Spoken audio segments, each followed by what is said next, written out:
niiden sanojen lausumiset, mutta sehän ei haittaa ketään. Moikka. Moikka. Moikka. Mulla ei oo hiuksia. Mulla on siili. Koska tuli näin tammikuiseen tapaan hyvin keväinen fiilis, joten halusin ajaa hiukset pois. Tuolla on karkkia tuolla taustalla kävelettekö siitä? Siellä on myös mun laukku itse asiassa. Ja siinä varmaan tiikeri jossain kohtaa yppelee tekemään jotain ihan omia, mutta asiaan. Mun pöydällä oli banaanikärpänen. Mutta tosiaan mä oon mun tämmönen uuden vuoden lupaus tai asia mitä mä haluan tehdä, niin mä haluan lukea enemmän suomenkielisiä kirjoja. Vaikka sitten käännöskirjoja, mutta joka tapauksessa niin tänään mä otan teidät mun mukaan. Ja mä luen ja te kiltisti siellä niin kotipuolessa kuuntelette. Minä luen teille ja tänään kirjastosta töiden jälkeen tarttu käsiin Dracula. Siinä on Matti Louhen piirtämä kuva kannessa. Aika siisti.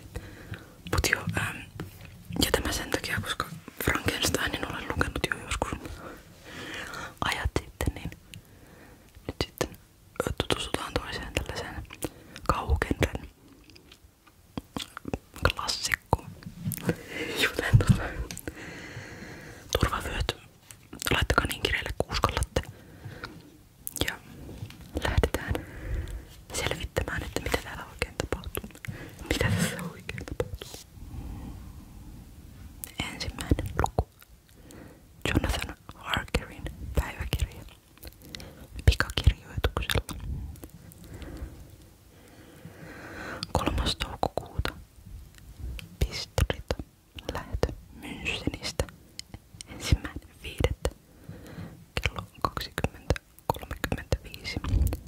Perillä Viinissä. Varhain seuraavana aamuna. Tuloajan olisi pitänyt olla 6:46, mutta juna oli tunnin myöhässä. Budapest näyttää mainiolta paikalta päätellen siitä vähästä, miten junan ikkunasta ja kadulla ja luetellessani ennätin nähdä. En uskaltanut kovin kauas asemalta, koska olimme myöhässä ja matkaa oli määrä jatkaa niin täsmällisesti aikataulun mukaan kuin suinkin. Minusta tuntui, että olimme jättämässä lännen taaksemme ja saavumassa itään. Tonavana, täällä maatavan leveä ja syvä kun meistä silloista kaiken länsimaisin. Vei meidät turkkilaisen vallan perinteen piiriin. Lähdimme kutakuinkin ajalle ja saavuimme päivänlaskun jälkeen Klausenburgiin. Siellä olin yötä Royal Hotellissa. Söin päivälliseksi tai pikemminkin illalliseksi Turkin pippurilla höystettyä kanaa, joka oli oikein hyvää, mutta teki janoiseksi. Resepti Minalle.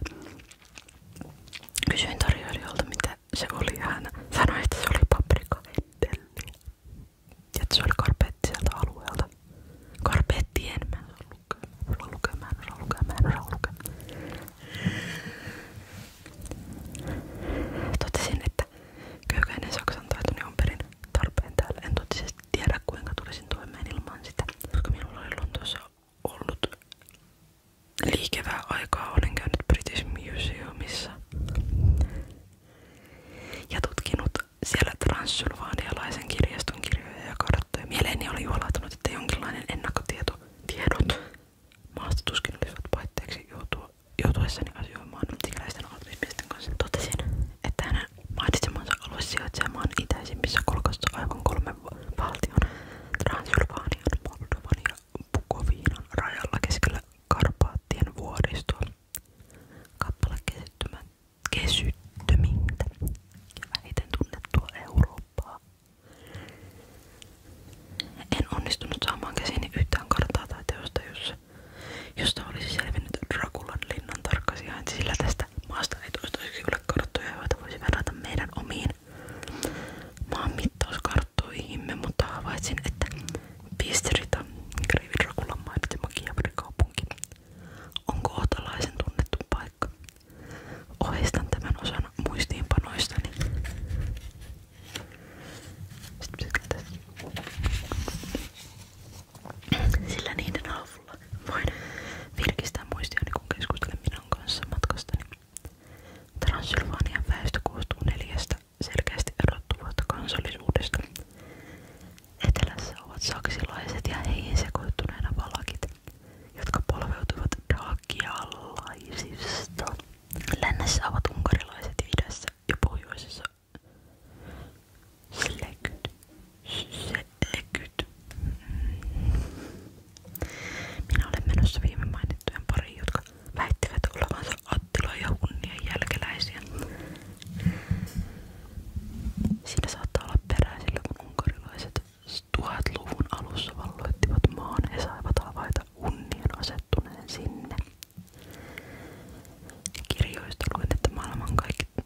täytyi syödä aamiainen ätäisesti, sillä juna lähti vähän ennen 8. Tai oikeammin sen olisi pitänyt lähteä, sillä rynnättyäni asemalle kello 7:30. Sain istua vaunussa yli puoli tuntia ennen kuin läksimme liikkeelle. Minusta näyttää, että mitä idemmäs menee, sitä epäsäännöllisemmäksi käyvät junat. Miten ne mahtavatkaan Kiinassa kulkea? Koko päivän me menne tyytimme halki maaseudun, joka oli tulvillaan kaikkea kaunista. Toisinaan näemme pieniä kaupunkeja tai linnoja, jotka kohosivat jyrkän vuoren harjalle samannäköisinä kuin vanhoissa kirjoissa. Toisinaan kulki rinnallamme joki tai virta, joka leveistä kallioäyräistään päätellen oli isomman kymin aihe. Pitää olla paljon vettä ja voimakas virtaus ennen kuin joen uoma syö rantaansa puhtaiksi. Joka asemalla oli ihmisiä joskus tungokseen asti yllään mitä erilaisimpia asuja.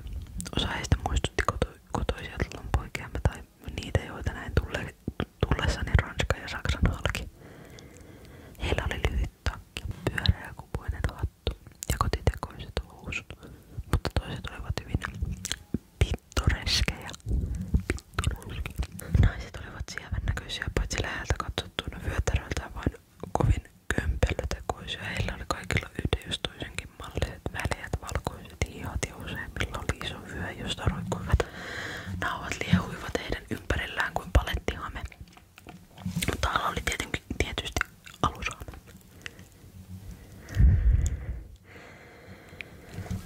Merkillisimmät näkemistämme tyypeistä olivat slovakit, jotka ovat muita barbaarisempia. Heidän asunaan oli iso kauboihattu, suuret säkkimäiset, likaisen valkoiset housut, valkoinen pellava paita sekä mahtavan iso tukeva naakavyö melkein jalan levyinen ja kauttaaltaan messinkin astoin koristettu. Heillä oli pitkävartiset saappaat, joiden sisään he olivat työntäneet housunlaakeensa ja pitkä musta tukka ja paksut mustat viikset. He ovat varsin värikästä joukkoa, mutta eivät kovin puoleensa vetävää. Teatterilavalla heitä pidettäisiin heti paikalla jonnekin vanhana itämaisena maantierosvojoukkijoina. Olen kuullut, että he ovat kuitenkin täysin vaarattomia ja melko naiveja luontaisessa pätemisen halussaan. Hämärä alkoi jo vaihtua pimeydessä, kun saavuimme Pisteriaan, joka on hyvin mielenkiintoinen vanha paikka. Se sijaitsee käytännössä aivan rajalla. Sieltä alkaa Borgonsula, jonka toisessa päässä on Bukovina, joten sillä on ollut perin myrskyiset vaiheet. Ja niistä se kyllä kantaa merkkejäkin. 50 vuotta sitten sitä koettelivat suuret tulipalot, jotka tekivät hirmuista tuhoa. 5 eri kertana. Aivan 1600-luvun alussa sitä piiritettiin 3 viikon ajan. Ja 13 000 sen asukasta menehtyi joko varsinaisen sodan uhreina tai nälkään ja tauteihin. Kreivi Dracula oli neuvonut minua menemään kultaisen kruunun majataloon, joka suureksi ilokrini osoittautui kaiken puolin vanhan tyyliseksi. Halusin totta kai nähdä kaiken mahdollisen maan eri piirteitä. Tuloani osattiin ilmeisesti odottaa, sillä kun lähestyin ulko-ovea oli siellä vastassa iloisen näköinen vanhahko nainen yllään tavallinen talon poikaasu. Talon poikaisasu. Valkoinen alusmekko ja pitkä värikkäisensä kankaasta tehty esiliina, joka istui melkein liian tiukasti ollakseen säädyllinen. Kun tulin lähemmäksi, nainen kumarsi ja sanoi, herra, englantilainen.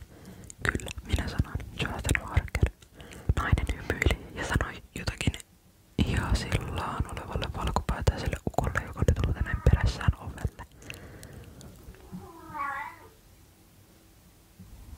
Ukko poistui, mutta palasin saman tien takaisin mukanaan kirje. Hyvä ystävä. Tervetuloa Karpaateille. Odotan kärsimättömästi, että saan tavata teidät. Nukkukaa hyvin tämä yö. Huomenna kello 15 lähtee diligenssi Bukovinaan. Teille on varattu paikka siihen. Minun vaununi odottavat teitä Borgonsolossa ja tuovat teidät minun luokseni. Toivon, että matkanne Lontoosta on ollut miellyttävä. Ja että nautitte oleskelustanne kaunissa maassani. Ystävänne Dracula. 4. toukokuuta. Kävi ilmi, että isäntäni oli saanut Kreiviltä kirjeen, jossa häntä käskettiin varaamaan minulle postivaunujen paras paikka, mutta kun kyselin asioista tarkemmin, hän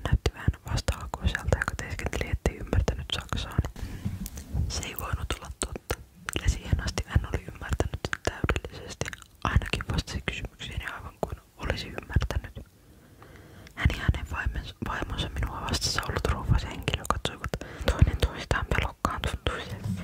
Mies muti sieltä rahat. Olisi tulleet kirjaan mukana, että siinä oli kaikki mitä hän tiesi. Kun kysyin häneltä tuntiko hän Kreivi Draculan ja osaisiko hän kertoa minulle mitään tämän linnasta, hän ja hänen vaimonsa tekivät kumpikin ristinmerkin. Sanoivat, että he eivät tienneet yhtään mitään ja yksinkertaisesti kieltäytyivät enää puhumasta. Lähtöhetki oli jo niin lähellä, ettei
antoi piiskansa 4 pienikokoiselle hevoselle, jotka juoksivat rinnakkain ja me lähdimme matkaan.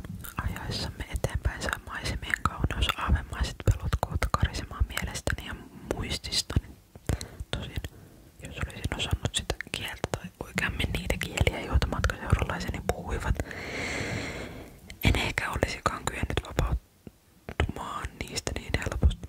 Edessämme aukeni vehmaana kumpuileva maasto täynnä lehvikkoa ja metsiä. Siellä täällä oli puurokermien tai maatalojen kruunaamia jyrkkiä kukkuloita ja tie juoksi kapeana nauhana. Joka taholla oli huikaisevat määrät kukkivia hedelmäpuita, omenankukkia, luumunkukkia, päärynänkukkia ja kirsikon kukkia. Ja kun ajoimme puiden ohi, näimme, että vihreä nurmi niiden juurella oli kirjavanaan varisseista terälehdistä. Mittelland on täkäläinen nimi näille vehmaille kukkuloille, joiden lomassa tie kulki kiertyen välillä kaduksien ruoikkoisen Pengermäen taakse tai peittyen näkyvistä mäntymetsän liepeisiin, jotka paikkapaikoin kielekkeinä työntyivät alas kukkulan rinnettä. Tie oli kuoppainen, mutta me tunnuimme kiitävän sitä pitkin tulen palavalla kiireellä. En silloin tajunnut, mistä kiire johtui, mutta ilmeisesti kuskilla oli määräys ajaa täyttä kyytiä Porukobrundiin. Olin kuullut, että tie oli kesäisin erinomaisessa kunnossa, mutta että sitä ei vielä ollut ehditty kunnostaa talven lumien jäljiltä. Tässä se poikkeaa useammista Karpaattien maanteista, sillä vanhan perinteen mukaan niitä ei tule pitää liian hyvässä kunnossa. Ennen muinoin eivät hospodarit korjanneet niitä pelätessään, että turkkilaiset tulisivat heidän aikovan tuoda maahan vieraita sotajoukkoja ja että he siten joutuisivat sotaan, joka odotti aina sormiliipaisimella. Mittellandin viireinä aaltoilevien kukkuloiden takana kohosivat itse Karpaattien sankkaa metsää kasvavat jyrkät rinteet. Oikealla ja vasemmalla puolella ne nousivat korkeuksia ja iltapäivän aurinko valaisi niitä täydellä terällään tuoden esiin tämän kauniin vuorionon koko väriloiston. Syvää sinistä ja purppuraa huippujen varret jokoissa, vihreä ja ruskea siellä, missä ruoho vaihtui kiveksi. Ja sitten silmän kantamattomia rosoista kallioseinämää ja teräviä kielekkeitä, kunnes nekin hävisivät kauas etäisyyteen, jossa lumipeitteiset vuoren huiput koosivat yliin. Vuorilla erottui paikkapaikoin mahtavia halkeamia, joissa auringon alkaessa laskeutua näkyi valkohohteisena syöksyvää vettä. Muuan matkatovereistani kosketti käsivarttani, kun käännyimme tien mutkassa erään kukkulan juurella ja silmiimme paljastui korkea lumivaippainen vuoren huippu, joka mutkaista tietä kulkiessamme näytti nousevan suoraan edessämme. Katsokaa, Istensek, Jumalan istuin, sanoi mies ja teki hartaana ristinmerkin. Kun loputon matkamme jatkui ja aurinko laski yhä alemmas takanamme, alkoivat illan varjot kuroutua ympärillemme. Vaikutelmaa tehosti se, että laskeva aurinko yhä viipyi lumen peittämissä vuoren huipussa pannen ne hehkumaan auraa vaaleanpunaisina. Ohitimme silloin tällöin tsekkejä ja slovakeja, jotka olivat silmään kiehtuvissa asuissa, mutta panin merkille, että Struma oli yhä voittamme vitsaus.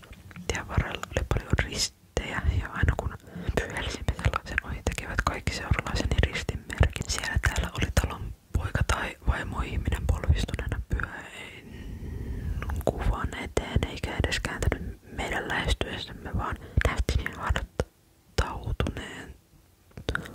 hartauteensa vajonneelta, ettei nähnyt eikä kuullut ulkomaailmaa.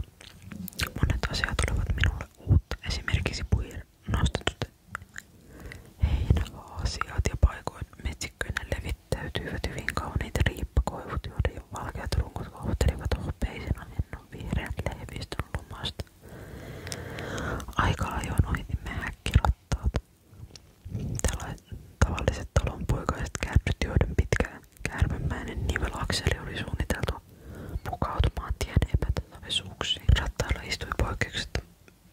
melkoinen liuta kotimatkalla olevia talonpoikia, tsekkejä valkeissa ja slovakeja värjätyissä lampaantaljoissa.